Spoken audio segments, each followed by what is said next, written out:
ಶ್ರೀಮದ್ಗುರುಭ್ಯೋ ನಮಃ. Welcome to the first P U C economic class. So ನೀವು 10ನೇ ತರಗತಿಯಲ್ಲಿ 10th ಸ್ಟ್ಯಾಂಡರ್ಡಲ್ಲಿ ಇಲ್ಲ 10th ಗ್ರೇಡಲ್ಲಿ you would have studied different subjects. But ಇಲ್ಲಿ ನಾವು when it comes to commerce or arts, ಎಕನಾಮಿಕ್ಸಲ್ಲಿ ಬಂದು ಸೂಕ್ಷ್ಮವಾಗಿ ನಾವು ಬರೀ ಎಕನಾಮಿಕ್ಸಲ್ಲಿ ನಾವು ಸೂಕ್ಷ್ಮ ಅರ್ಥಶಾಸ್ತ್ರ ಅಂತ ಒಂದಿದೆ ಮತ್ತು ಸ್ಥೂಲ ಅರ್ಥಶಾಸ್ತ್ರ ಅಂತ ಒಂದಿದೆ. ಅಂದರೆ we call it as micro economics and macro economics. We are going to go in detail with respect to macro economics, where first chapter is going to talk about the Indian economy on the eve of independence. ಅಂದರೆ ಸ್ವತಂತ್ರ ಪೂರ್ವಕ್ಕೆ ಭಾರತ ಯಾವ ಸ್ಥಾನಮಾನದಲ್ಲಿತ್ತು ಆರ್ಥಿಕವಾಗಿ ಅನ್ನೋದ್ರ ಬಗ್ಗೆ ನಾವು ತಿಳ್ಕೊತೀವಿ. When it comes to second P U C, you go further in detail about macroeconomics as well as microeconomics in detail. Okay, clinically you are going to study microeconomics in detail in second PUC. Now first we need to understand what is economics first, then we will get into the actual concepts which is enlisted in your syllabi. So in your first PUC first chapter, we are going to go ahead with Indian economy on the eve of independence. So ಇಲ್ಲಿ ಭಾರತ ಸ್ವತಂತ್ರ ಪೂರ್ವಕ್ಕೆ ಯಾವ ಸ್ಥಾನಮಾನದಲ್ಲಿತ್ತು ಆರ್ಥಿಕವಾಗಿ ಅನ್ನೋದನ್ನ ನಾವು in detail ಆಗಿ ತಿಳ್ಕೊಳ್ತಾ ಹೋಗ್ತೀವಿ. ಈ ಎಂಟೈರ್ ಚಾಪ್ಟ್ರಲ್ಲಿ ಏನಾಗಿದೆ ಅಂತಂದರೆ, first they give you a bird's eye view, okay, about the entire economic status of India. So when we got the independence 15th August 1947, somewhere like 12 o'clock midnight, we are not the developed economy. ನಾವು ಅಭೂತಪೂರ್ವವಾಗಿ okay ಆರ್ಥಿಕವಾಗಿ ಸ್ಥಾನಮಾನ ಗಳಿಸಿರಲಿಲ್ಲ. India was under complete shambles. Okay, we are called as underdeveloped country. Okay, we are called as underdeveloped country. Then we can question ourself, we don't had any kind of contribution from British policies. When we look at the British policy or British administration before independence, we clearly get to know the basic objective of British administration is purely profit maximization, purely merchandise. Okay, so ಭಾರತವನ್ನು ಅವರು ಏನು ಅಂತಂದರೆ ಒಂದು ಕಲೋನಿಯಾಗಿ ನೋಡಿದ್ದು ದೃಷ್ಟಿನೇ ಬೇರೆ ಇತರ ದೇಶಕ್ಕೆ ಹೋಲಿಸಿದ್ರೆ. Now what was the major objective of the British administration? It is very simple. British wanted India to be the feeder of raw materials to the companies, to the industries established in Britain, London. Okay, so many companies have been established in Manchester. So ಈ ಥರ ಒಂದು ಇಂಡಸ್ಟ್ರಿಗೆ ಇಂಡಿಯಾದಿಂದ raw material supply ಮಾಡೋವಂಥ ಒಂದು ದೇಶ ಆಗಿರಬೇಕು ಅಂತ ಅಂದ್ಬಿಟ್ಟು ಅವರ ಯೋಚನೆ ಆಗಿತ್ತು. ಇದೊಂದು ಯೋಜನೆ ಕೂಡ. And simultaneously they wanted India to be the consumer of British readymade goods. Okay, it's very simple. Britishers want India to be the supplier of raw material and the consumer of British made goods. Don't you think it is fantastic when it from the point of British administration ideology?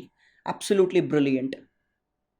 Okay, so now we will get into the characteristics of India on the eve of independence. So ಸ್ವತಂತ್ರ ಬರೋದಕ್ಕೆ ಮುಂಚೆ ನಾವು ಯಾವ ಸ್ಥಾನಮಾನದಲ್ಲಿದ್ವಿ, okay, we can point out in detail by going through its various subheadings.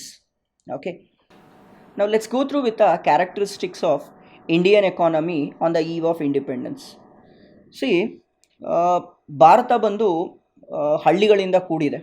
Okay, it's not from cities. We are basically formed out of villages. So ಹಾಗಾಗಿ in India, the major economy, the economic backbone is agriculture. So most of the people, that is somewhere around 80% of the people approximately, okay, depending on agriculture as their livelihood. And a very small percentage of population who are completely depending on manufacturing activities. The Britishers want to protect and promote their home country. ನಾನು ಆವಾಗಲೇ ಹೇಳಿದೆ, objective ಬಂದು they want India to be consumer of British made goods and supplier of agricultural raw materials.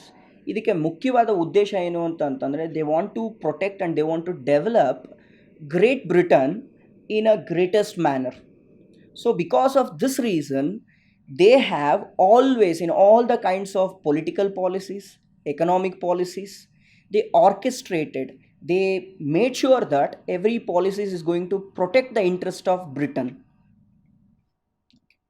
So ಈ ಕಾರಣವಾಗಿ they always wanted India to be the supplier of raw material. What type of raw materials? Agriculture raw materials.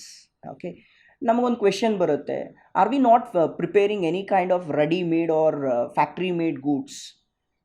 So ಇಲ್ಲಿ ಏನು ಅಂತಂತಂದರೆ ನಾವು ಮುಖ್ಯವಾಗಿ ಗಮನಿಸಬೇಕಾಗಿದ್ದು, India was one of the greatest civilised country and one of the greatest country where they have established their own manufacturing bases. But because of the British administrative policies, we have lost the sensitive and critical manufacturing companies. Okay, manufacturing yaudu, we are very great in manufacturing of cotton goods, jute products, then copper products, then various kinds of handicraft goods. But British don't want India to be the supplier of finished goods. In one time ಬ್ರಿಟನ್ನಲ್ಲಿ ಏನಾಗುತ್ತೆ ಅಂತಂದರೆ ಭಾರತದ ಪ್ರತಿಯೊಂದು ಗೂಡ್ಸ್ಗೂ, finish goods, handicraft ಗೂಡ್ಸ್ಗೆ they started charging tax.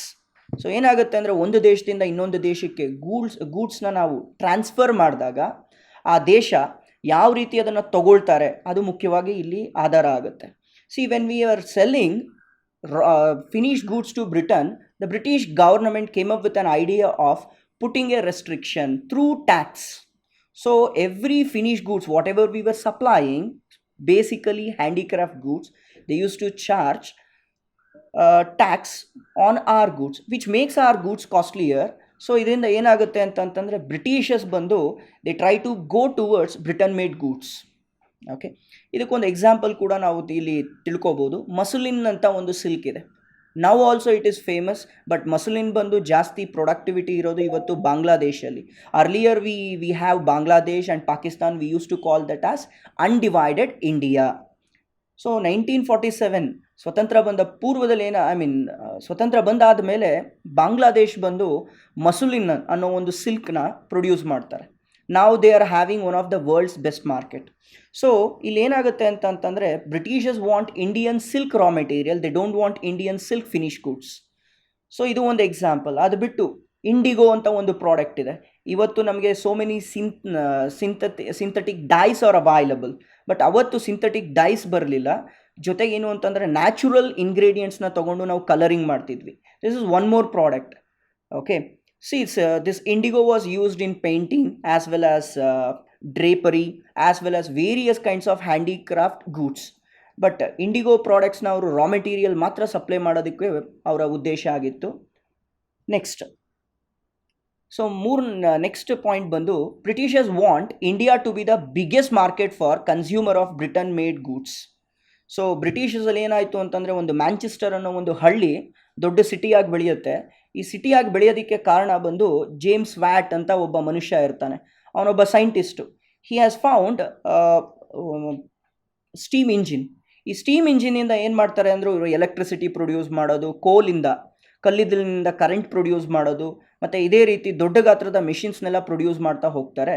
So the Britishers have introduced modern technology textile manufacturing machineries. So ಇದೇನು ಅಂತಂತಂದರೆ ಒಬ್ಬ ಮನುಷ್ಯ ಏನು ಕೆಲಸ ಮಾಡ್ತಾನೋ ಬ್ರಿಟನ್ನಲ್ಲಿ, ಆ ಕೆಲಸನ ಭಾರತದಲ್ಲಿ ನಾವು 100 ಜನ ಸೇರಿ ಕೆಲಸ ಬೇಕಾಗಿರುತ್ತೆ. ಸೊ ಅಂಥ ಮಿಷಿನರಿಗಳನ್ನ ಬ್ರಿಟಿಷರ್ಸು ಏನು ಮಾಡ್ತಾರೆ ಅಂತಂದರೆ they have started establishing in so many cities. So one of the best city in the world is Manchester city, famous for cotton products and textiles. So ಈ ದೇಶದಲ್ಲಿ ಏನಾಗುತ್ತೆ ಅಂತಂತಂದರೆ ಬ್ರಿಟನ್ನಲ್ಲಿ ಸಿಕ್ಕಾಬಟ್ಟೆ ಅವರು ಫಿನಿಶ್ ಪ್ರಾಡಕ್ಟ್ಸ್ನ ಪ್ರೊಡ್ಯೂಸ್ ಮಾಡೋದಕ್ಕೆ ಶುರು ಮಾಡ್ತಾರೆ. ಸೊ ಈ ಪ್ರೊಡ್ಯೂಸ್ ಮಾಡಾದಮೇಲೆ they cannot sell it to other European countries. ಯಾಕೆಂದರೆ ಫ್ರಾನ್ಸ್ ಮತ್ತು ಡೆನ್ಮಾರ್ಕ್ ಮತ್ತು ಬೇರೆ ಕಂಟ್ರಿಗಳಿಂದ they have economic restriction. So they thought of selling their products, finish products to their colonies.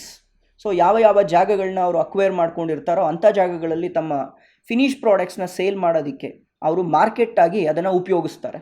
So the same way India wanted to be as a consumer of British readymade products.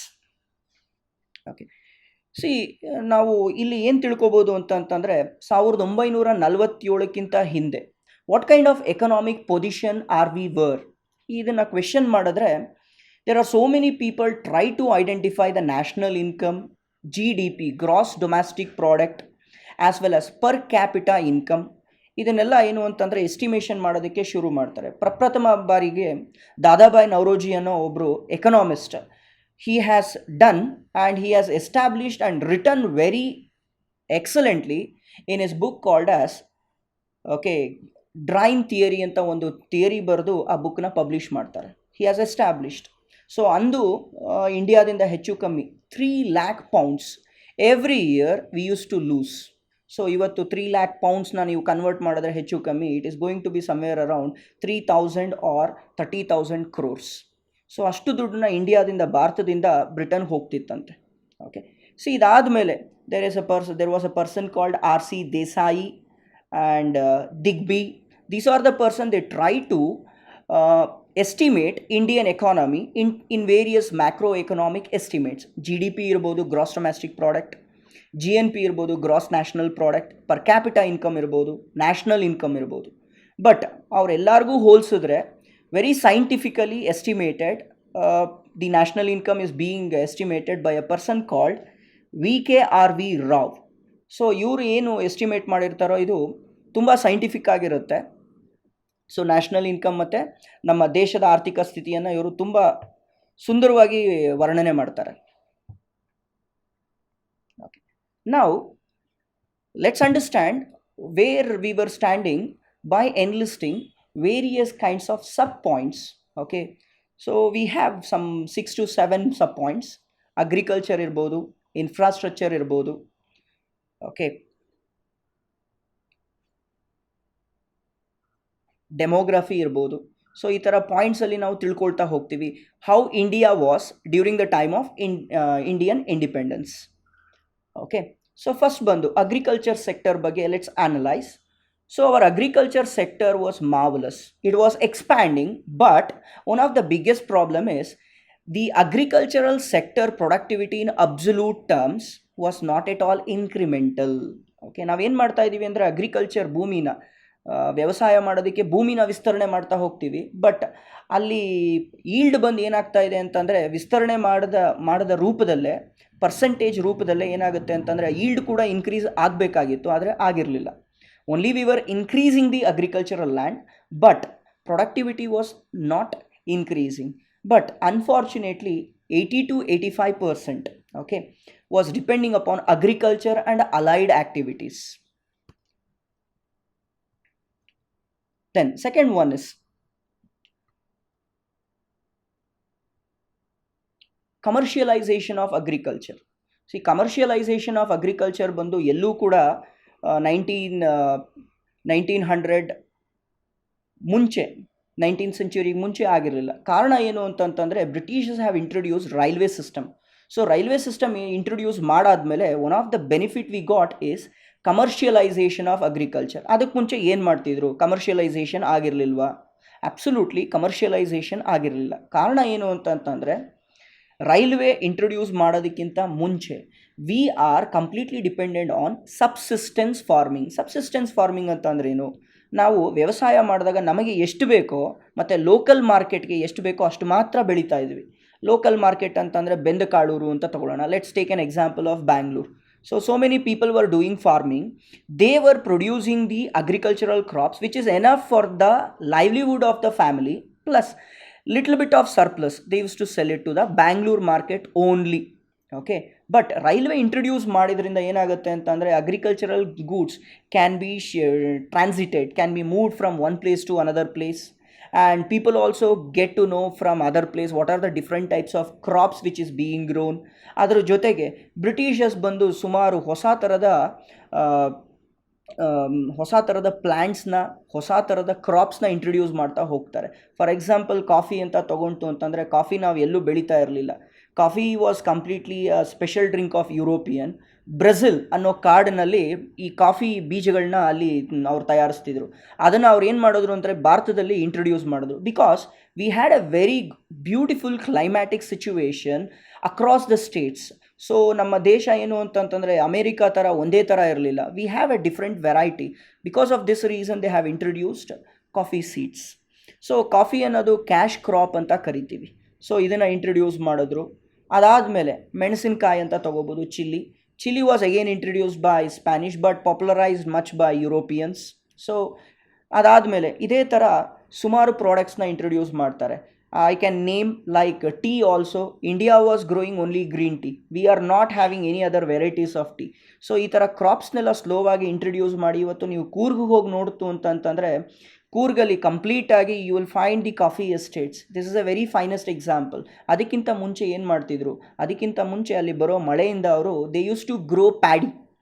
But ನಾವು because of the introduction of cash crops, what happens, slowly the crops which were grown earlier were not at all farming. ಇದರಿಂದ ಏನಾಗುತ್ತೆ ಅಂತಂತಂದರೆ ನಮಗೆ food insufficiency start ಆಗುತ್ತೆ. Slow ಆಗಿ ಜನರಿಗೆ ಏನಾಗುತ್ತೆ ಅಂತಂದರೆ earlier they use to grow surplus amount of food crops. ನಾವು instead of food crops cash crops they are growing. So ಏನಾಗುತ್ತೆ, ಫುಡ್ ಇನ್ಸಫಿಷಿಯನ್ಸಿ ಶುರು ಆಗುತ್ತೆ. Next, division of fertile agricultural land. ಸ್ವತಂತ್ರ ಬಂದಾಗ ಏನಾಗುತ್ತೆ ಅಂತಂದರೆ ಭಾರತದಲ್ಲಿ ಸುಮಾರು ಜಾಗಗಳನ್ನ ನಾವು when we are going to divide so many piece of land, okay, certain piece of land is not at all fertile which is completely arid ಅಂತಂದರೆ ಬಂಜರು ಭೂಮಿ ಅಂತ ಹೇಳ್ಬೋದು. So which is not at all fertile. So fertile ಜಾಗಗಳು ಯಾವ್ಯಾವ್ದಿದ್ದು, East Pakistan ಅಂತ ಕರಿತೀವಿ. East Pakistan ಅಂತಂದರೆ Bangladesh. Okay, where 180 centimeter, 180 to 200 centimeter average rainfall is going to happen every year. You can understand many time Brahmaputra river is going to flow very very strongly and the waves cannot be beaten by the common man. So ಪ್ರತಿ ವರ್ಷ ಅಷ್ಟು ಮಳೆ ಬೀಳುತ್ತೆ, ಪ್ರತಿ ವರ್ಷ ಪ್ರವಾಹ ಬೀಳುತ್ತೆ. ಪ್ರವಾಹ ಅದಾದ ಮೇಲೆ 6 ತಿಂಗಳು ಅವರು ವ್ಯವಸಾಯ ಮಾಡಿ ಸಂಪತ್ಭರಿತವಾಗಿ ಅವರು ಫಾರ್ಮಿಂಗ್ ಮಾಡ್ತಾ ಹೋಗ್ತಾರೆ. So if you take again West Pakistan is also fertile. ನಾವು ಅದನ್ನು ಪಂಜಾಬ್ ಅಂತ ಹೇಳ್ತೀವಿ, Punjab and Sindh and other places. So ಈ ಜಾಗಗಳು ಅಷ್ಟೇ ಅತ್ಯಂತ ಸಂಪತ್ಭರಿತವಾಗಿತ್ತು. But after division of country, that is India, during the midnight of 1947 ಈ ಫರ್ಟೈಲ್ ಲ್ಯಾಂಡ್ನ ನಾವು ಕಳ್ಕೊಂಡು ಹೋಗ್ತೀವಿ. Because of this reason we have faced in future time so much insufficiency with respect to food crops.